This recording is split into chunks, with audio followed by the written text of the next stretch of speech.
D.C. With that in mind, I'd like to bring in Senator Thune. So, Senator, what is going on in that body? Because Harry Reid already saying, and I'm going to quote him here, we are getting close. The idea is a compromise is possible.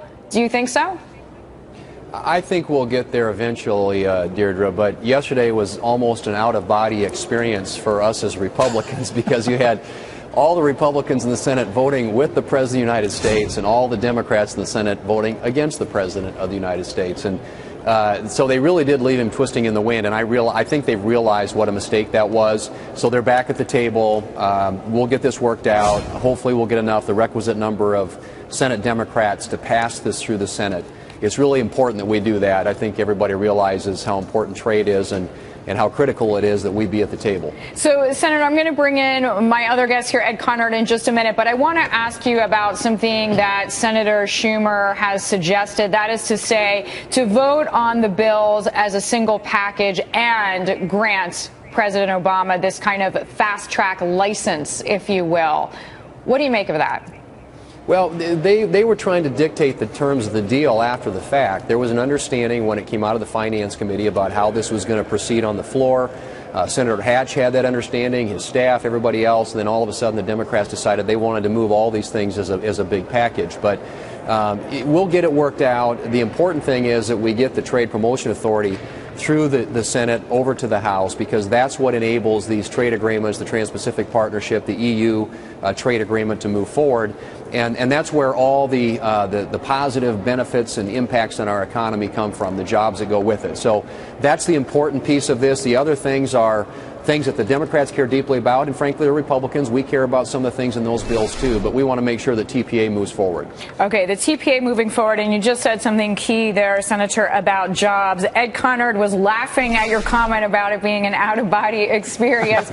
But Ed, from a business person's perspective, what is your take on this? Well, I think it's obvious that trade is good for the economy overall, but I think we have to be sensitive to the fact that we do buy low-wage, low-skilled labor overseas, and we sell high-skilled wages or labor overseas, to our partners overseas. That's going to have an effect on certain parts of our economy, the poor, the working-class Americans, and that's going to lead to complicated sum total, economics. What I'm hearing you saying is that, look, like it or not, low-wage workers will be squeezed. Yeah, but I think you can't micromanage the negotiating process or trade as a way to solve that strategic problem. You can solve that, say, with progressive income taxes, and hopefully our progressive income taxes take it into consideration. But the idea that Congress is going to get in there and try to attach pork barrel bills and things like that to the trade agreement, and then try to declare currency manipulation, this time, that time, this country, that country, it's preposterous to think we could make any progress. Speaking of this currency manipulation, Senator Thune, I want to bring you back to what extent is this important for the party and for the country, quite frankly,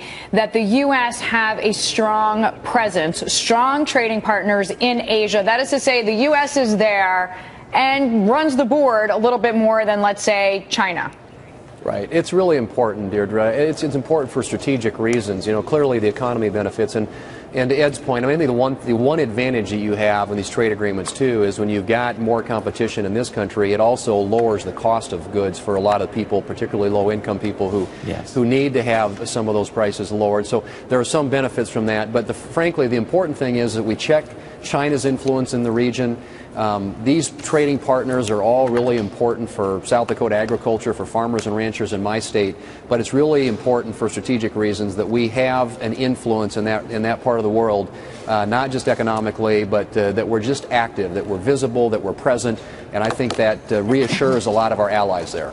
All right. We thank you, as always, Senator John Thune, joining us there. He represents the state of South Dakota. And, of course, Ed Conard with me here in New York, former PE superstar, still a superstar. And we're glad to have you with me. We have a quick